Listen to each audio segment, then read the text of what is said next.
Olá, eu sou o Jorge Fernandes e este é o curso de Introdução à Estrutura do Judiciário usando Ciência de Dados. No vídeo anterior, a gente criou 3 novas séries de valores candidatos a indicadores baseados em razões entre os valores dos indicadores IND1, IND2 e IND3. Neste vídeo, a gente vai compreender melhor conceitos de distribuições de frequência, histograma e desvio padrão que vão nos permitir melhor explorar esses dados. Vamos começar com a distribuição de frequências. A distribuição de frequências é uma contagem da ocorrência dos valores presentes em uma série, seja dentro de categorias, se a série é de dados categóricos, ou então dentro de faixas numéricas, se a série é uma série numérica. E o histograma, então, é uma representação gráfica de uma distribuição de frequências. Para a gente obter uma distribuição de frequências, tem várias formas, dependendo do tipo de valor. Se a lista é de valores inteiros ou categóricos, são valores discretos, a gente pode usar a função value counts, como a gente usou, por exemplo, na contagem da quantidade, da distribuição de frequência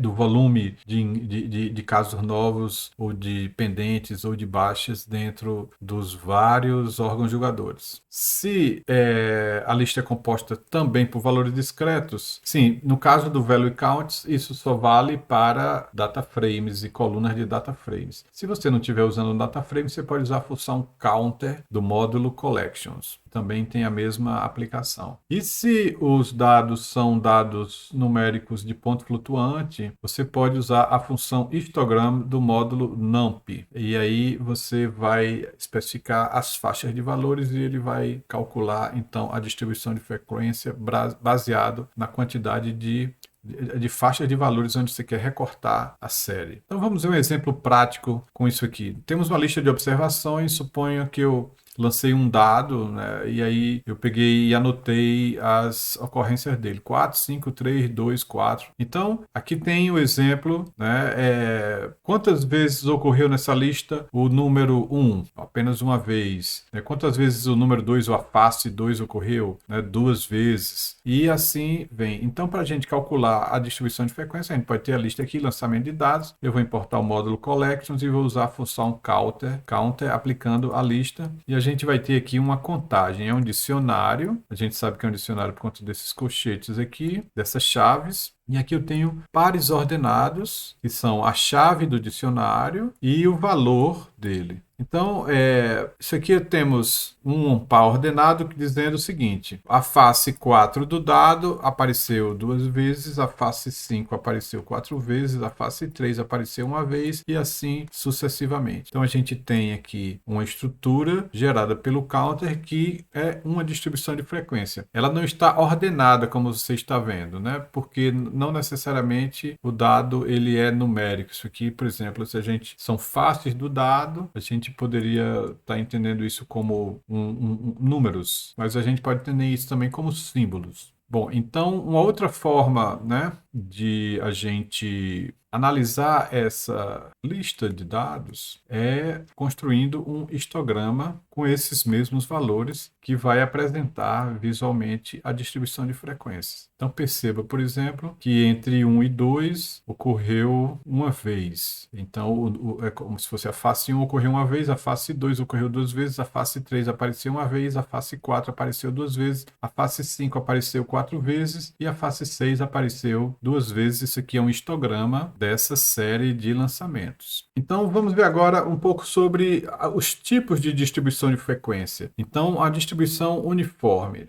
O histograma ele permite a gente compreender de forma visual e rápida como se comporta a variável. Isso permite a gente identificar, por exemplo, se ela tem uma distribuição uniforme. Vamos fazer uma experiência aqui agora usando uma função do método do módulo random numpy. Essa função vai simular o lançamento de um dado com valor entre 1 e abaixo de 7, com 1000 lançamentos. Então, isso aqui é uma lista de valores que simula 1000 lançamentos de um dado não enviesado. 5, 5, 6, 4. A gente tem aqui uma certa amostra de 1000 lançamentos. Então, essa função randint, ela gerou essa lista. Os dados não seguem ordem. E agora vamos dar uma olhada no histograma. Se você quiser pausar o vídeo também, pode continuar, pode pausar o vídeo para dar uma olhada na lista e depois você vê o histograma. Vamos ver agora o histograma. Então agora a gente vai produzir uma distribuição de frequência com essa série e depois a gente vai ver o correspondente histograma usando o método,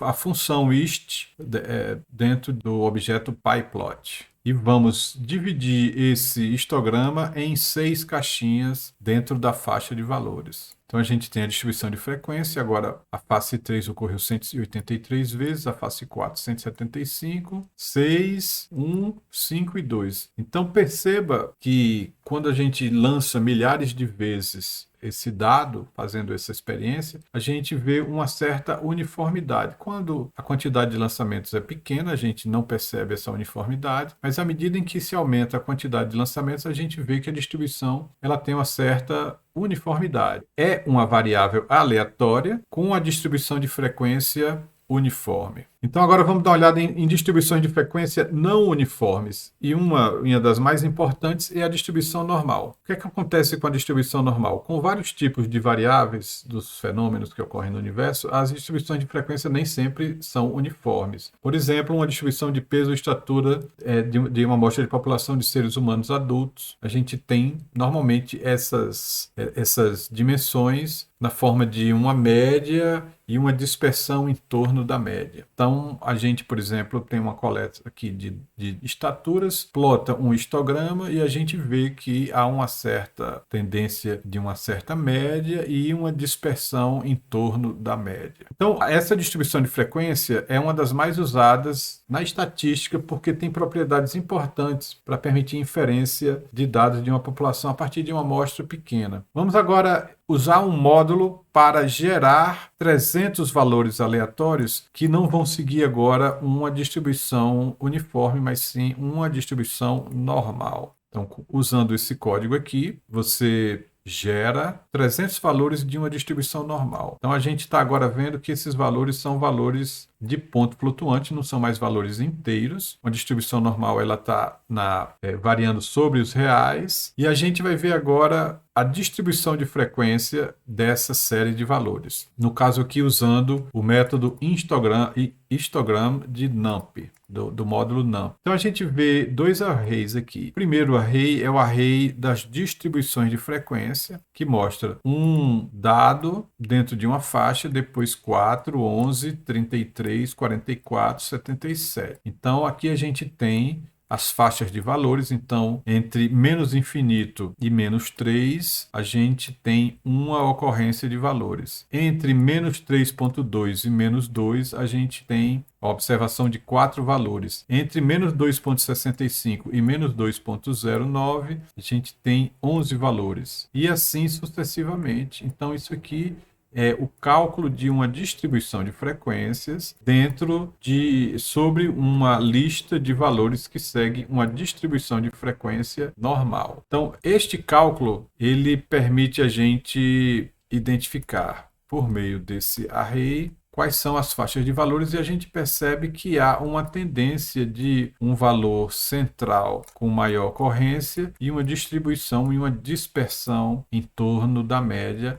Isso é que é normalmente a forma de uma distribuição normal. Vamos dar uma olhada agora no histograma dessa distribuição normal para ver como é que ela funciona. Então, você percebe que há uma certa curva, que a gente chama de formato de curva normal, com uma média e uma dispersão em torno da média. Aqui a gente está usando o método, a função de cálculo de histograma dentro do pyplot, usando a mesma quantidade de caixas que a gente utilizou nesse cálculo aqui anterior. A gente também usou a mesma quantidade de caixas, então a gente vê, por exemplo, o valor 1 aqui na primeira faixa, até chegar no valor 70 e alguma coisa na faixa do meio. 77 na faixa do meio. Valores que você pode identificar, provavelmente, entre esse e esse valor. Na verdade, dentro da distribuição normal, a gente tem, usualmente, a média numa distribuição normal, ela é 0 e com essa dispersão ao redor. Então, agora você pode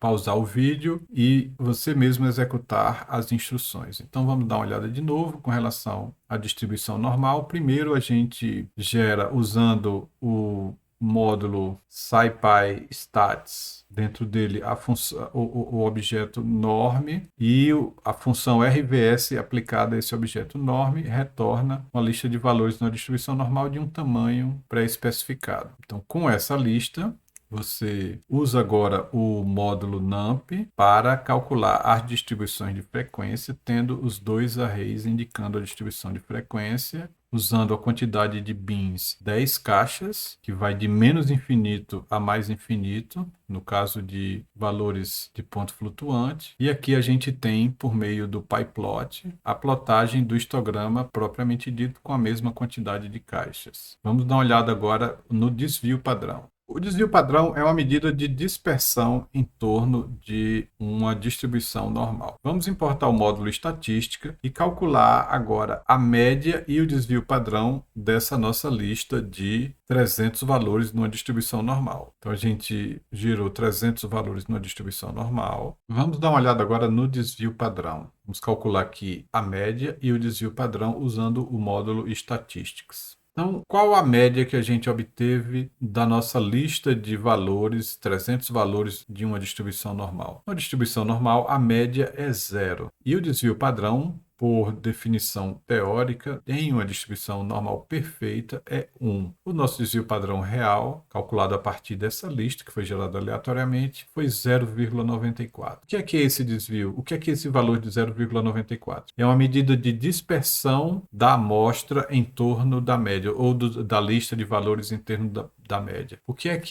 Como é que a gente interpreta esse valor do desvio padrão? Então, o desvio padrão, ela indica quão dispersa ao longo da média se encontra uma distribuição de frequência ou um histograma. O valor do desvio padrão é sempre positivo e precisa ser interpretado juntamente com a média. Um desvio padrão de pequeno valor diz que os valores da lista se encontram próximo à média, ela é muito empinada, muito estreita. E um desvio padrão maior mostra que os valores se dispersam ao longo, ao redor da média, numa amplitude mais alta. Então, o desvio padrão é uma medida de amplitude da distribuição de frequência. Quando a gente trabalha com a distribuição normal padronizada, como aqui nós geramos de forma aleatoriamente, não perfeita, mas próximo ao ideal, o valor obtido no cálculo deve ser muito próximo de 1. E aí o uso prático do desvio padrão é que é importante. A gente tem uma regra empírica do desvio padrão que é o seguinte: quando você pega uma lista de tamanho n, no caso nosso, por exemplo, 300, onde a média aritmética é 0 e o desvio padrão é 0,94,